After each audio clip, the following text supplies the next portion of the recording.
Daawwattootaa fi dhaggeeffattoota keenya qaqqaalii ashama baga nagaan gara Muraad Moo Production dhuftan. Chaanaala kana irratti seenaa ajaa'ibaa oduu haarawaa argattu. Akka isin hin dabarreef subscribe gochuu hin irraanfatina. Magaalaa daangaa biyya lama gidduutti argamtu. Magaalaa biyya lamaa akkamitti hin jiru jechuu dandeessu? Eeyyani nama jechisiisa. Garuu magaalli akka kanaa jira. Daangaan waan hundaa walakkatti qoodu jira. Daangaan waan hundaa qoodu kunis sarara. Sararri kun mootummaa, daandii, gibira, dukkaana, manneenii fi maqaa magaalattiillee osoo hin hafin walakkatti qooda. Magaalaan tun ardii Awurooppaa keessatti argamti. Magaalaa baay'ee nama hawwattuudha. Maqaan magaalaa tanaa Baarl jedhama. Magaalli Baarl naannoo ishee biyya Beeljeemii fi Neezerlaanditti kan qoodamedha.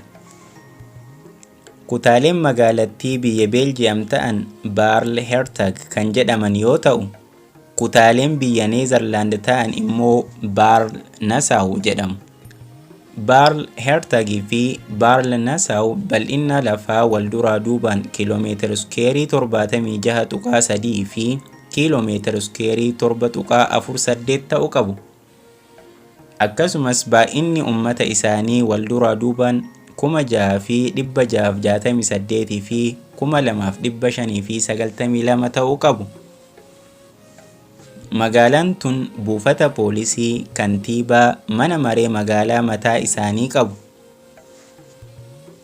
Sararri kun daangaa waan ta'eef waan hunda addaan qooda.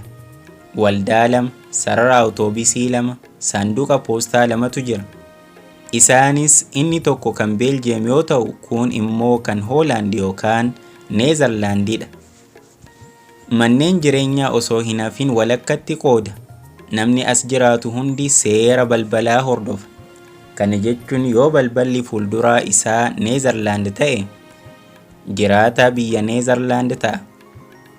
Yoo balballi fuulduraa isaa Beeljeem ta'e immoo jiraataa biyya Beeljeem ta'a jechuudha.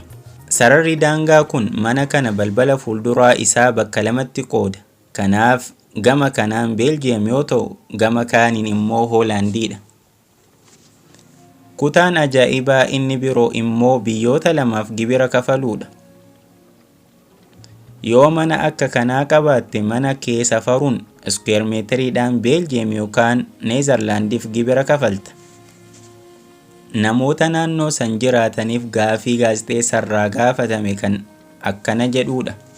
Gama kamiin jiraachuuf gatii xiqqoo barbaachisa kan jedhuudha. Deebiin isaanis Beeljeem kan jedhuudha. Neezerlaand keessatti bittaa wantoota garagaraa raawwachuun gatii isaa Beeljeem irra salphaadha. Beeljeem keessa jiraachuun immoo gatiin isaa salphaadha.